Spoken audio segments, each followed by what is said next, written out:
Hello hi नमस्कार। एक बार फिर हम नगर पंचायत रटोल में मौजूद है। हम बात करेंगे जान मोहम्मद उर्फ जानू से। ये सभासद 12 नंबर वार्ड से चुनाव लड़ने की तैयारी कर रहे हैं। सबसे पहले ओंकार मीडिया में आपका स्वागत है। Thank you. मैं जान मोहम्मद उर्फ जानू अंसारी, पूर्व क्षेत्र पंचायत सदस्य व एक जिला ग्राम पंचायत सदस्य है, और अब भी मैं वार्ड नंबर 12 सेवानगर से सभासद का चुनाव लड़ रहा हूँ। लेकिन क्यों लड़ रहा हूँ? मैं पब्लिक की डिमांड से लड़ रहा हूँ। मेरा तो पब्लिक के अंदर ऐसे क्या डिमांड आई जो चुनाव लड़ना पड़ रहा है आपको? पहले भी आप क्षेत्र पंचायत रहे हो, उसके बावजूद इस बार 5 साल आपने पूरा लोगों का काम करा, लोगों के बीच में रहे 5 साल। इस बार ऐसे क्या जो आन पड़ी आपके ऊपर? दरअसल जो हमारे वार्ड के अड़ोस पड़ोस जो हमारे वार्ड के बराबर में 6 वार्ड 9 वार्ड, उन लोगों को भरोसा केवल जानू भाई पर है, क्योंकि जानू भाई एक ज़मीनी स्तर से नेता है और ज़मीनी स्तर से काम कराता है। बिल्कुल ये बात सच है। आपको बता दूं कि जान मोहम्मद उर्फ जानू जो है लोगों के बीच में रहते हैं, लोगों के काम कराते हैं, या हरदम लोगों के बीच में काम कराते रहते हैं। ये इनकी सच्चाई है, ये इसमें कोई दोहरा ही नहीं है जी। और मैं बताऊं, मैं किसी पार्टी से ताल्लुक़ नहीं रखता, लेकिन वर्तमान में जो सरकार है मैं इससे भी काम करवाता हूं। जो पूर्व में सरकार चली गई समाजवादी पार्टी की, मैं उससे भी काम कराता हूं। मेरा मकसद केवल लोगों की खिदमत करना, उनका काम करना है। जितेंद्र प्रमुख और परविंदर प्रमुख जो हैं आपके राजनीतिक गुरु भी हैं, तो लोगों के बीच में आप रहते हैं, उनके जरिए से काम कराते हैं बागपत शहर के अंदर। और क्या कराते हैं?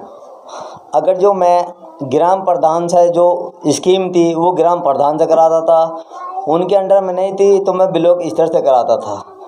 सपोज करो ये आरसीसी रोड है ईदगाह रोड की, ये प्रधान के अंडर में नहीं था, पीडब्ल्यू के था। पीडब्ल्यू वालों से भी हमने कहा था तो वो इनकार कर रहे थे, लेकिन हमने प्रमुख साहब से कह के, सांसद जी से कह के, एप्लीकेशन लगवा के वो हमने ये कामयाबी हासिल की है। बिल्कुल ये बात सच है। ये जो रोड है बिल्कुल चलने लायक नहीं था, बहुत बड़ी यहाँ लोगों को परेशानी आती, घुटने घुटने तक यहाँ खाचा था और बुरी तरह से बुरा हाल था। आपकी जो मेहनत रंग लाई है, आपने विकास कराया ये।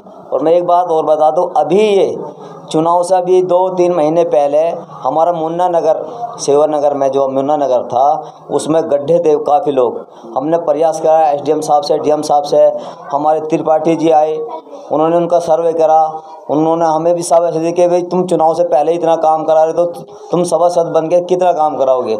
उन्होंने हमारी बात मानी और आज जाके देखो बहुत अच्छे रोड बना दिए हैं। ये बात सच्चाई है। लोगों के बीच में आप बने रहते हैं हमेशा। फिर मैं आपको कह रहा हूँ कि लोगों के बीच में आप रहते हैं, लोगों के विकास कराते हैं, लोगों के काम कराते हैं, जिनको कई हज़ार रुपये लोगों के रखते हैं अपने डॉक्यूमेंट्स बनवाने में, आप फ्री बनवाते हैं, ऐसा मैंने सुना है, या पूरे गांव के अंदर आपका चर्चा है। तो अगली बार आप चुनाव जीतेंगे, चुनाव जीत करके आएंगे तो सबसे पहले आपका क्या काम होगा यहाँ कराने? मेरा काम होगा अपने वार्ड में, सबसे पहले अपने वार्ड में जो अलमसी की ज़मीन है उसमें एक छोटा सा अस्पताल, जैसे दिल्ली में महिला क्लिनिक है, उस हिसाब से बनाऊंगा। एक छोटा बच्चों का स्कूल होगा। ये मैंने अपनी जगह देख ली, जो हमारी झोड़ पे जो ज़मीन है अलमसी की, उसमें बनाने का मेरा इरादा है।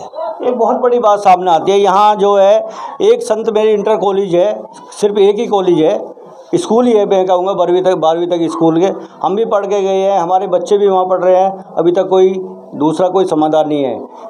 एक छोटा सा गांव खैला पड़ता है यहाँ। मैंने चुनाव से पहले मैंने लोगों को बताया, बात करी लोगों से कि यहाँ जो है स्वास्थ्य शिक्षा पे काम नहीं हुआ है, स्वास्थ्य पे कोई काम नहीं हुआ है। तो आने वाला जो सरकार होगी, जो चेयरमैन होगा, सबसे पहले उसको देखना होगा शिक्षा पे क्या काम कराए, स्वास्थ्य पे हम क्या काम करेंगे, और जल बोर्ड की जो समस्या है उसकी घर घर तक लाइन देंगे, तो उसको लेकर क्या समाधान करेंगे। अभी मेरी जो ईओ साहब से बात हुई थी, चुनाव के खातिर ये चुनाव की वजह से काम बंद हो गया, वरना टंकी का काम अभी तक घर घर टंकी का पानी पहुंचाने का आचार संहिता की वजह से काम रुक चुका है। लेकिन उसके बाद में बहुत ही जल्द कुछ नल लगेंगे और घर घर टंकी का पानी जाएगा। जितेंद्र प्रमुख आपके बहुत क्लोज हैं, प्रमुख साहब परविंदर प्रमुख आपके साथ हैं, उनसे कितना सहयोग मिलता है आपको? उन्होंने कहा कि जो जायज़ काम है रटोल के अंदर आप लिख के दे दे, वो तुरंत 100% होगा। आपके लेटर पे हेड चलती है वहाँ, आपका कहना है कि लेटर हेड पे मैं लिख के दूंगा, वो सारे काम मेरे होते हैं। जी वो होंगे भी और हुए भी हैं। भाजपा की यहाँ अभी सरकार है बागपत के अंदर, सांसद भाजपा का है और विधायक भाजपा का है, प्रमुख भी भाजपा के हैं। तो अगर जो आपका मानना है कि अगर जो चेयरमैन भी भाजपा से जीत का आएगा तो अच्छे काम होंगे, विकास होंगे, क्या कहना है इस पर? वो तो अब अपनी मर्जी से चुने, क्यों नहीं भाजपा को चुने नहीं चुने, लेकिन मैं एक छोटा सा सभासद का चुनाव लड़ रहा हूँ। अगर जब मैं सभासद का चुनाव लड़ा तो सरकार चाहे किसी की हो, क्या कैसे भी काम लाना हो इंशाल्लाह काम कराऊंगा। ये थे हमारे साथ जानू भाई, इनका यही कहना है कि विकास के नाम पे मैं लोगों को धोखा नहीं दूंगा, झूठ नहीं बोलूँगा, नहीं यही कहना है। आने वाला जो 5 साल होगी वो विकास की होगी, डोर टू डोर। जिस तरह से मैंने पहले 5 साल विकास कराया, आगे भी ऐसे ही कराऊंगा। और रही जिला पंचायत जो जिला नगर पंचायत अध्यक्ष की बात, वो लोगों के बीच में बात है। लोग जिसको चुन के लाएंगे, जिनको चुनेंगे वो बिल्कुल वही मान्य होगा। एक और बात करेंगे लोग इनसे। सबसे पहले जो मेरी बात दूसरी ये है कि विकास कैसा होगा नगर पंचायत के अंदर, किस चीज़ों की ज़रूरत है? विकास इतना होगा हमारे वार्ड नंबर 12 में और 6 में 9 में अभी तक हमारे बहुत मकान जो हैं कच्चे पड़े हैं, छप्पर पड़े हैं लोगों के। लेकिन मेरी सांसद जी से बात हुई थी, प्रधानमंत्री योजना के 2024 से पहले मकान बनेंगे। 700 कुछ मकान की लिस्ट गई है और भी जाएंगे। उन्होंने मुझे पूरा आश्वासन दिया है कि आप जिन लोगों के मकान नहीं है उनका मकान लिख के दो, उनके कागज को पूरे करो, तो हम 110% मकान बना के देंगे 2024 से पहले। ये सांसद जी ने मुझसे वादा कर लिया। और हमारे साथ जानू मोहम्मद और जानू, इनका यही कहना है कि विकास किया है, विकास करेंगे, जन जन का सम्मान करेंगे। इनका कहना अगली बार फिर बात करेंगे, जानेंगे कि माहौल क्या है। जब तक बने रहिए देखते रहिए 24/7।